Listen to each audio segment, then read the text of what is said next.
ముందుగా ఈరోజు ఒక దురదృష్టకరమైన వార్త మనం వినాల్సి వచ్చింది. తెలంగాణ కవి, తెలంగాణ రచయిత, సాహిత్యానికి ఎనలేని సేవ చేసినటువంటి అందశ్రీ గారు మృతి పట్ల ఈ వివేకానంద ఇన్స్టిట్యూట్ ద్వారా తీవ్ర దిగ్భ్రాంతిని వ్యక్తం చేస్తూ వారికి ప్రత్యేకమైన శ్రద్ధాంజలి ఘటిస్తా ఉన్నాం.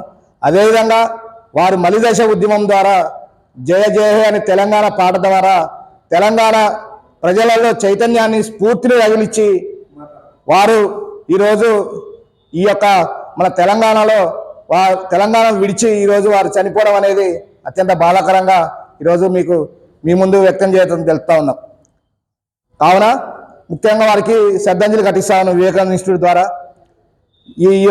ఈనాటి కార్యక్రమానికి సభా అధ్యక్షత వహిస్తున్నటువంటి వివేకానంద ఇన్స్టిట్యూట్, అదేవిధంగా మనకి నా ముందున్నటువంటి పెద్దలందరికీ, అదేవిధంగా మా గురువారిలు సుధీర్ గారికి, ఈ వివేకానంద ఇన్స్టిట్యూట్ ద్వారా ఎంతోమంది వ్యక్తులను మనలో ఒక స్ఫూర్తిని రగిలించి రేపు సమాజంలో మంచి వక్తలుగా తీర్చిదిద్దే విధంగా ప్రయత్నం చేస్తున్నటువంటి మా గురువారిలు సుధీర్ గారికి, వారికి ప్రత్యేకమైన ధన్యవాదాలు ఈ వివేకానంద ఇన్స్టిట్యూట్ ద్వారా మేము తెలియజేస్తా ఉన్నాం.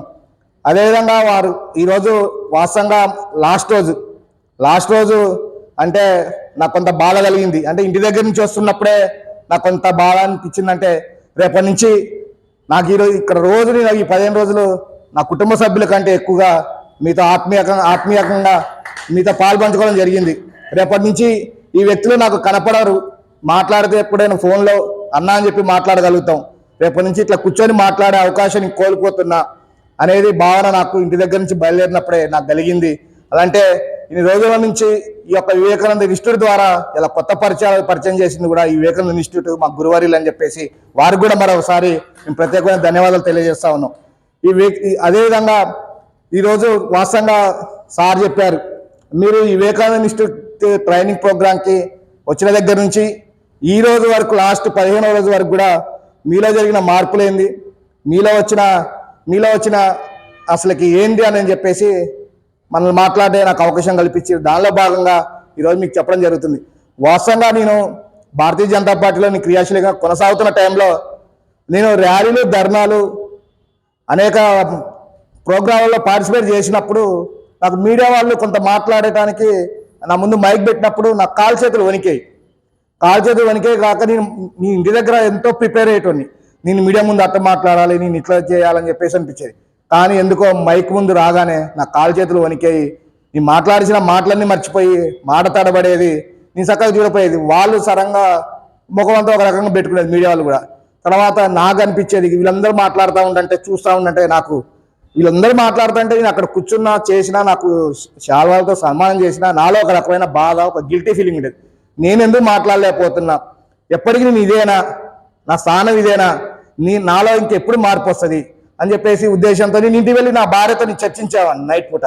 భవానీ ఇట్లా ఇది అన్నప్పుడు ఎట్లా వెళ్ళారో, నీకు ఎందుకు భయం వేస్తుంది, నువ్వు ఎందుకు మాట్లాడలేకపోతున్నావు, బయట ఇంట్లో బాగా మాట్లాడుతావు, బయట ఎక్కడైనా బంధువులలో బాగా మాట్లాడుతావు, నీకంటే ఎక్కువ మాట్లాడేది ఎవరు. నా భార్య స్ఫూర్తిని కలిగించినా కానీ నాలో అయినా సరే ఇది ఉండేది. చూసి మేము అనేక పొలిటికల్ సంబంధించినవి వాళ్ళు రాజకీయ నాయకులు మాట్లాడినప్పుడు వాళ్ళ వీడియోలు చూసినప్పుడు అనిపించేది నాలో నేను ఎప్పుడు ఇట్లా మాట్లాడగలుగుతున్నా అనే నాలో కలిగినప్పుడు కూడా నిన్న మా ఇంట్లో వాళ్ళ కుటుంబ సభ్యులతో నేను చర్చించి హెచ్ఎంటీ వక్త అని చెప్పేసి నేను యూట్యూబ్లో చూసినప్పుడు వారికి నేను ఫోన్ చేయడం జరిగింది. ఫోన్ చేస్తే వారు వాస్తవంగా 7,000 రూపాయలు అన్నారు. 7,000 రూపాయలు ఓన్లీ 48 గంటలే అన్నారు. 48 గంటలు అన్నారు. తర్వాత వారితో మాట్లాడినప్పుడు వారు ఏమన్నారంటే, ముందు ఒక 3,000 పే చేయండి, 48 గంటలు మీరే ఇక్కడ హైదరాబాద్లో రూమ్ తీసుకొని ఉండాలి అది అన్నారు. సరేలే మనం అక్కడికి పోవడం, ఈ 48 గంటల్లో మనలో మార్పు వస్తుందా అని చెప్పేసి వాస్తవంగా నేను ఒక 2,000 కూడా కట్టడం జరిగింది. నేను అపాయింట్మెంట్ కూడా తీసుకున్నా. కానీ నాకు అనిపించింది తర్వాత కట్టిన తర్వాత ఈ 48 గంటలలో మనం రోజు ప్రోగ్రాంలు పోతూనే ఉన్నాం, అక్కడిక్కడ మాట్లాడుతూనే ఉన్నాం. మనం మాట్లాడింది కొత్తగా మనలో ఎట్లా వస్తుంది మార్పు అని నాకు అనిపించింది. ఇది కాని పనిలే అని చెప్పేసి హెచ్ఎంటీ వక్త వారికి ఫోన్ చేసి, సార్ నా డబ్బులు నాకు ఇట్లా రిటర్న్ చేయండి, నేను రాలేకపోతున్నా, నాకు కొన్ని అనివార్య కారణాల వల్ల నాకు కొన్ని వేరే ఉన్నది అని చెప్పినప్పుడు వారు అట్లా డబ్బులు ఇవ్వడం జరగదండి అని చెప్పారు. సరే పోతే పోనీ 2,000 కదా, దాంతో 2,000తో వచ్చేది ఏముందని. తర్వాత ఇంకొకసారి మన వేరే ఏమనుకున్నారేమని వాళ్ళు చెప్పేమంటే నా దానికి ఫోన్పే చేయడం జరిగింది, ఆగిపోయా. ఇక నేను ఒకటే ఉండేది నాకు, ఇక మనసులో ఒకటే రోదన పడేది. నేను ఎప్పుడు మాట్లాడతా, నేను స్టేజ్ ఎక్కి అంటే నాకు ఒక ఇది ఉండేది, నాకు ఒక ఫీలింగ్ ఉండేది, నేను మాటలతో అవతల వ్యక్తులను ఎట్లా ఆకర్షించాలి, మాటలతో అవతల వ్యక్తులను ఎట్లా ఆకర్షించాలి, నేను ఎప్పుడు వాళ్ళతో కరతాల ధ్వనులు నేను కొట్టించుకోవాలి, నేను చెప్పే మాటలు వాళ్ళకి ఎట్లా ఇది కావాలి, నాలో నేను ఎప్పుడు నేను ఒక మంచి వక్తగా ఈ సమాజంలో నేను 10 మందికి నేను చెప్పే మాటలు నేను వాళ్ళకి స్ఫూర్తినిచ్చే విధంగా, నేను చెప్పే ప్రతి మాట వాళ్ళు ఆలకించే విధంగా నేను ఎప్పుడు మాట్లాడగలుగుతా అని చెప్పేసి నాలో నేను మొదలు పడతా ఉండేది. ఆ టైంలో నేను అనుకుంది ఒకటి, ఇట్లా వివేకానంద ఇన్స్టిట్యూట్ ట్రైనింగ్ ప్రోగ్రామ్ అని చెప్పేసి 15 రోజులు నేను చూసినప్పుడు వాస్తవంగా సార్ కూడా ఫోన్ అటెంప్ట్ చేయలే, సార్కి చేయలేదు, ఇండైరెక్ట్గా ఇట్లనే మనం ఫోన్ చేస్తే ఒక మేడం ఎత్తిరు, మేడం ఎట్లయితే శ్రీ హోటల్ దగ్గర ఇది అంటే అక్కడికి ఇమీడియట్గా నేను వెళ్ళిపోయి అక్కడికి వెళ్ళిపోతే, సార్ ఇక్కడ కాదండి ట్రైనింగ్ ప్రోగ్రామ్, అక్కడ మీరు పాత ఎల్ఐసి దగ్గర అమౌంట్ కూడా అక్కడే పే చేయని చెప్పేసి వారు చెప్పారు. వారు చెప్పినప్పుడు నేను రావడం జరిగింది. వచ్చేటప్పుడు నేను ఇక సరే ఏదైతే అదే అనుకున్నా, ఇక ఇక్కడ గినక ఈ 15 రోజులు ట్రైనింగ్ సెషన్లో గినక నేను మాట్లాడకపోతే నా జీవితంలో ఎప్పటికీ నేను మాట్లాడలేను, నా జీవితంలో ఎప్పటికీ మార్పు రాలేదు, నేను ఎప్పటికి కూడా ఇక నేను ఇంటికి పరిమితమే అవుతా. నేను ఎంచుకున్నది నాకు రాజకీయాలలో నేను ఒక ఫ్యాషన్ అనేది, నేను రాజకీయాలలో రాణించి 10 మందికి నేను సేవ చేయాలి, సర్వీస్ చేయాలి, వాళ్ళ ద్వారా నేను కొంత సార్ చెప్పినప్పుడు నాకు అనేది ఒక ఆత్మసంతృప్తి కలగాలి అనే ఉద్దేశంతో నేను రాజకీయాల్లో రావడం జరిగింది.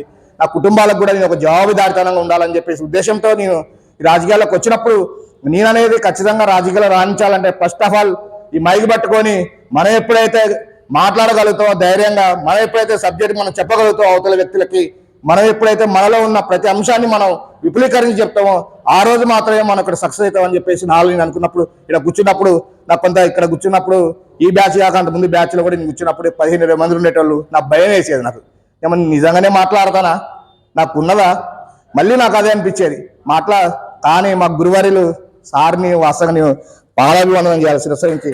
సార్ నా మీద ప్రత్యేకమైన దృష్టి పెట్టారు. అది సరే నన్నొక్కలని నేను ఇక్కడ చెప్పడం కాదు, సార్ నాకు ఫోన్ చేసేది, నువ్వు ఇట్లా మాట్లాడాలి ఫోన్లో, ప్రతిరోజు నన్ను ఫాలోఅప్ చేసేది, నీ చేతులు ఇట్లా చెప్పాలి, నువ్వు ఇట్లా మాట్లాడాలి, నువ్వెందుకు భయపడాలి అని చెప్పేసి సార్ నాలో ఒక స్ఫూర్తిని తగిలిచ్చిర్రు. ఆ స్ఫూర్తి నేను ఈరోజు ఈ వివేకానంద ఇన్స్టిట్యూట్ ద్వారా స్టేజ్ మీద ఎక్కి మీ ముందు మాట్లాడుతానంటే అది కేవలం మా గురువారిల వరే. ఇలా నాకు నేను వాస్తవంగా నేను అదృష్టంగా భావిస్తున్నాను. నా తండ్రి తర్వాత అంత తండ్రి అనేటోళ్ళు మా గురువు గారు. ఎందుకంటే ఇంత వయసులో కూడా నన్ను అనేక విధాలుగా నడిపించింది. నేను ఒకవేళ రేపటి రోజున డయాస్ మీద ఎక్కి నేను మాట్లాడుతున్నప్పుడు ప్రతిసారి కూడా మా గురువారిని తలుచుకొని నేను మాట్లాడతా. నేను మా సార్ని నేను ఆ విధంగా నేను గుర్తుపెట్టుకొని నేను ఈ వివేకానంద ఇన్స్టిట్యూట్ ద్వారా మీ అందరి ద్వారా నేను తెలియజేస్తూ నాకు ఈ అవకాశం ఇచ్చిన పెద్దలందరికీ, అదేవిధంగా రేపటి నుంచి మా 2 అక్కలని మా అన్నలని నేను కోల్పోతున్నందుకు కూడా నాకు బాధ కలిగించింది. వాస్తవంగా భావదత్త ఉదయంతో ఈ కార్యక్రమాన్ని ముగిస్తూ నాకు ఈ అవకాశం ఇచ్చిన మీ అందరికీ పేరు పేరున ప్రత్యేకమైన ధన్యవాదాలు తెలియజేస్తూ ఇంతటితో ఈ కార్యక్రమం ముగిస్తున్నాను.